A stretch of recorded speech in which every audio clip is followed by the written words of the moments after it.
Viewers, শিক্ষকতা জীবনের সবচেয়ে মূল্যবান উপহার হলো ছাত্রছাত্রীদের কাছ থেকে ভালোবাসা পাওয়া।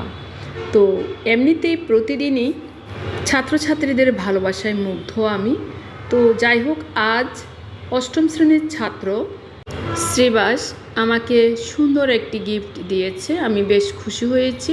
ও আমাকে এঁকেছে, যতটুকু পেরেছে ততটুকু সে চেষ্টা করেছে এবং খুব সুন্দরভাবে সে আমাকে ফুটিয়ে তোলার চেষ্টা করেছে।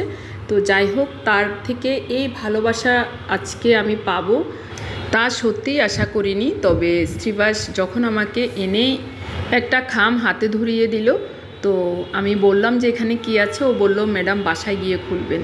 তো আসলে আমি বাসায় এসে প্রথমেই ওর উপহারটা খুলেছি। আমার কাছে বেশ ভালো লেগেছিল। আমরা সকলে মিলে দেখেছি। আশা করছি এই ভালোবাসার নিদর্শন আমার হৃদয়ে বেঁচে থাকবে।